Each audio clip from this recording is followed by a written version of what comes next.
scholars and historians mark the era spanning 2 centuries from the 1330s to the 1530s as the period of rebirth of European civilization. It was a rebirth from the disorder and conflict of the semi-barbaric Middle Ages, marked by oppressive feudalism, the bigotry of the Church, the prolonged crusade of the Cross against the Crescent, and the competition for power and supremacy between the Holy Roman Empire and the Pope. One of the most significant movements in European history was the Renaissance because it affected a change in man's attitude towards the problem of his existence. I have already mentioned the period which is traditionally believed to be the period of the Renaissance, that is the 1330s to the 1530s. And the Renaissance is visualized in 2 ways. One is the revival of ancient learning and its spread through traditional methods. The other is a period of innovation in which new knowledge was generated that would form the foundation of modern thought and which would be spread by a new medium, that is print, which meant a far wider community would be a part of the debate and the changes associated with the Renaissance. The printing press invented by Gutenberg in the early 15th century was instrumental in spreading literacy. The common man began to read books and think for himself. As students of history, we all know that the Renaissance first occurred in Italy. The question is, why in Italy? Why not the rest of Europe but Italy? For this, we have to turn our attention to the period, say the 10th century to the 13th century. The rivalries between the German Holy Roman Empire and the papacy at Italy saw to it that a unified national state did not come into existence in Italy. Medieval Italy was a land of cities. The urban imprint of the Roman times had never totally erased during some 500 years of barbarian invasion and settlement. It began to reassert itself in the 10th century. New towns came up and old ones were newly revived, brimming with new energy. These cities became independent states, dominated by the bourgeois and the merchant bankers, who had amassed wealth through a vibrant trade with Asia. The thoughts of this new class turned from religion to more worldly things. We know that in Italy, for the first time, banking and merchant capital became very important. And these bankers and merchants, in collusion with the nobility, formed popular governments of the patricians. And we have based on, I won't say universal suffrage, based on a widespread suffrage, but you will see that most of these governments were confined to the aristocratic classes, to the traders, and to the merchant classes. It's not that these independent city-states were governments of the people and by the people. It was not very democratic as we visualize democratic governments today. But nonetheless, it was a people's popular government, though the leadership was given or the government was formed by a particular section of society. Elsewhere in Europe, the structure was very feudal. So that is why Italy proved to be the hotbed of Renaissance ideas. The Renaissance was the age of art and learning.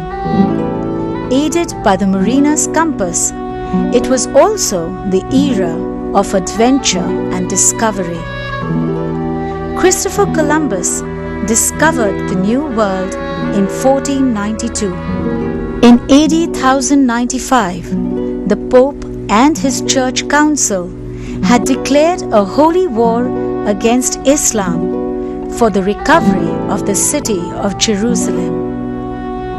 This prolonged war is called the Crusade. For the first time, we find that Italy was used as a point of transshipment and the carrying of goods from the other part of Europe into what is called the Holy Land. And this, in fact, led to a contact with the Holy Land. You have Eastern knowledge, Eastern art, and the wealth of the East, the people of Italy being acquainted with that.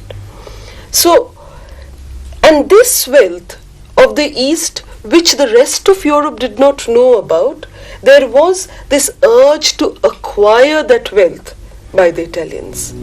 In the words of a historian, the Crusades were the military and religious aspects of a general surge towards the East on the part of the reviving energies of Europe.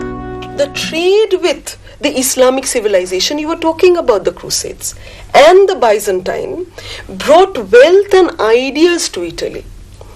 These were instrumental in generating new ideas in Italy, which eventually led to this tremendous outpouring of artistic and intellectual energy that one associates with the Renaissance. We will see that the first independent city-states that came into existence were Padua, Siena, and Florence. In fact, if you look at the Renaissance, the first state in Italy which witnessed the Renaissance was Florence.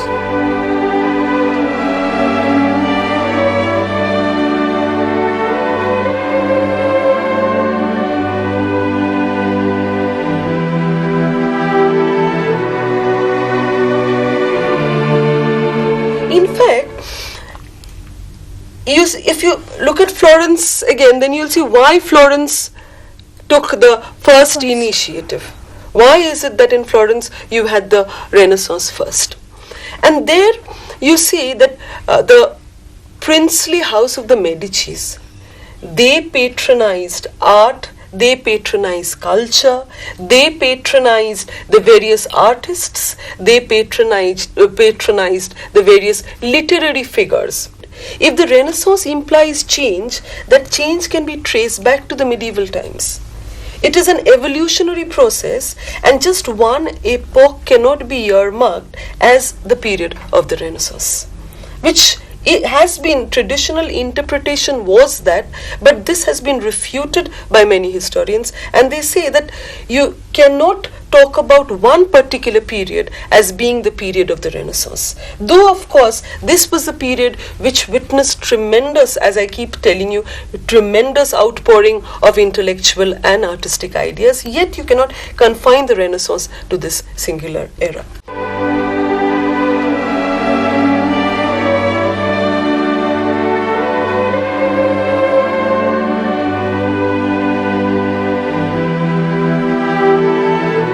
When we talk about the social roots of the Renaissance, you will see that it is something which did not permeate down to the lower echelons of society.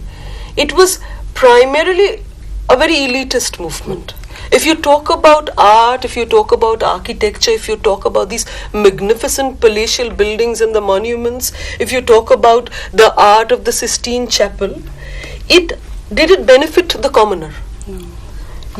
If you talk about the tremendous efflorescence of art and architecture, then you will see that the Italian cities vied with each other to prove their predominance by building these very grand and very embellished monuments, and of course also patronizing these artworks, which really did not benefit the common man.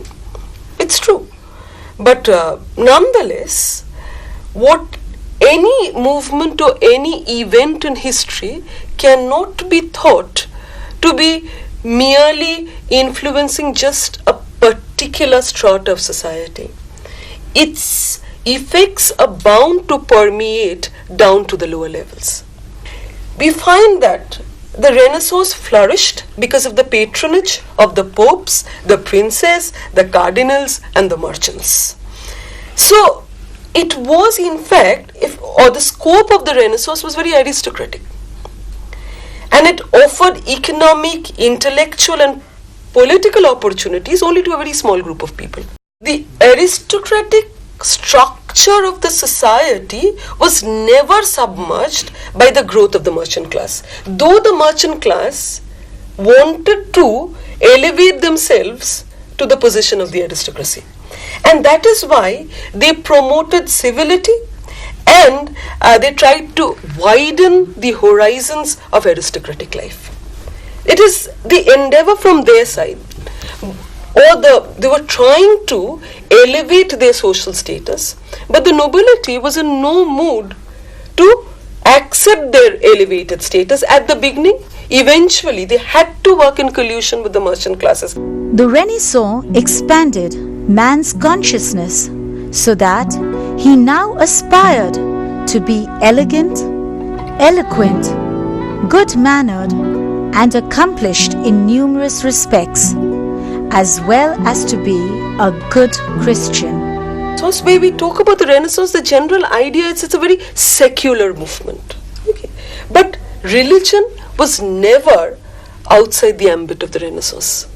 If you look at the various the Pietas, the crucifixion, the Madonnas, and the innumerable saints which were, painted by the various artists, then this becomes very clear that religion was a very integral part of the Renaissance. They could not totally ignore religion, though of course they were talking about the revival of ancient learning, though of course we say that there was the revival of paganism, though of course we say they were trying to copy, or they were trying to sort of relive the past, that past which was lived by the Greeks and the Romans.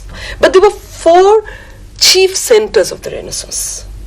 Of course, you start with Florence, then you have Milan, Rome, and eventually Venice. In fact, it was Venice which was the last city to witness the Renaissance, but the Renaissance remained there for a much longer time.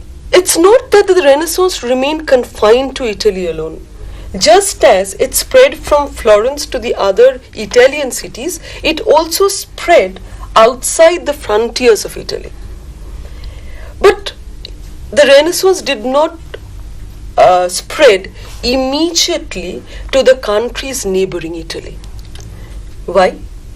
Because the countries neighboring Italy were steeped in feudalism.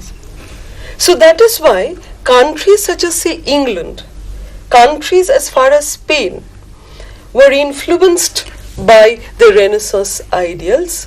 And we find, or we see, the Renaissance occurring in England and Spain. And we see that the questions that are raised is, can the Renaissance be taken to be a break with the past? Was it a watershed in the history of Europe? Or was it a continuous event? Was it an isolated occurrence? Or did the seeds of the Renaissance, or could the seeds of the Renaissance be traced to an era much before the era that we have spoken about? In fact, we can trace the beginnings of the Renaissance to a much earlier period. Of course, this flocking of various scholars into Italy from Constantinople acted as a catalyst.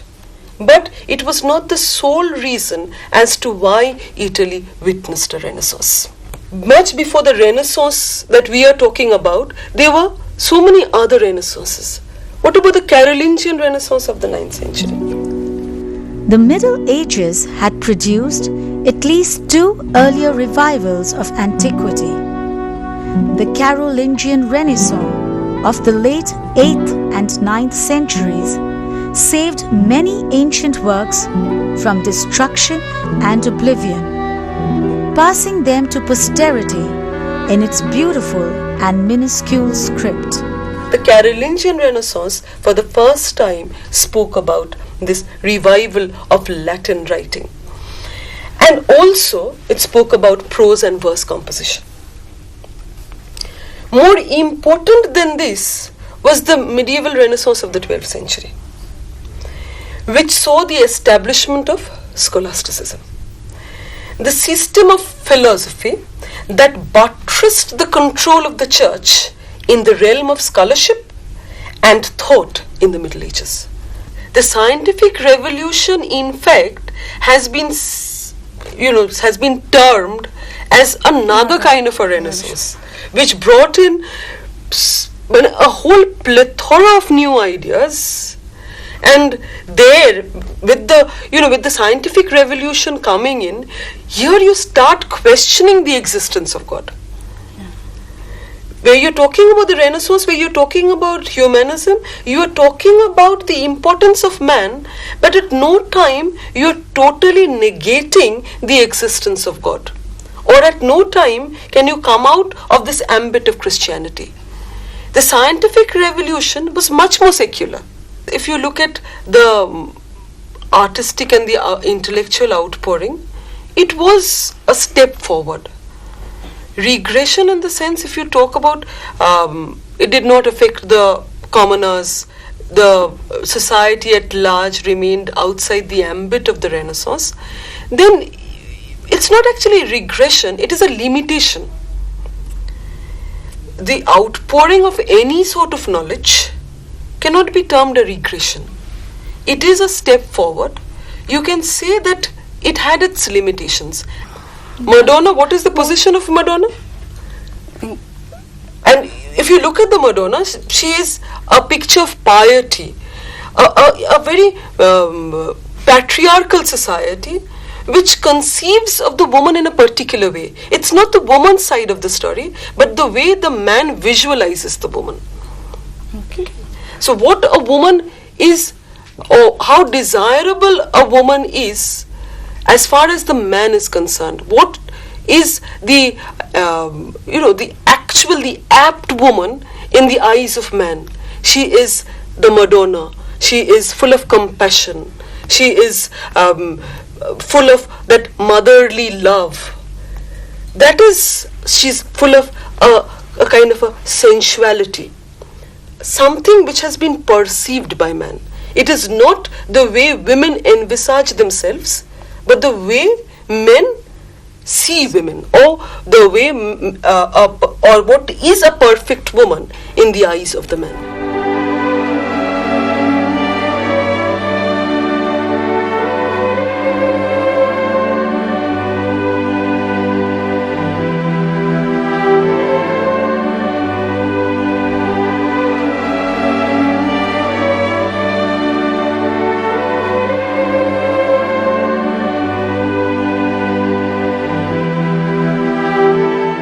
It is not only innovation, it is also a revival. An innovation which drew inspiration from the ancient world of the Greeks and the Romans. Okay, it innovated new things. It, if you look at the use of form, where you're talking about Christian humanism, or where you're talking about, say, the statue of David. What is it? It's actually drawing from the pagan knowledge of men.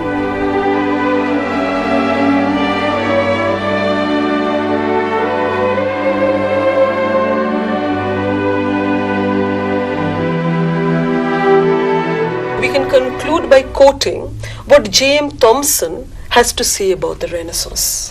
Let's quote him. He says, "Let the word be freedom. Freedom from the tyranny of the medieval world order. Freedom of thought from Aristotle as interpreted by Aquinas. Freedom in history from the parochialism and credulity of the monastic chronicler. Freedom in art from the illustrated manuscript and the stained glass window. Freedom in literature from the censorship of the church. In politics, freedom from feudalism. In religion, from traditionalism.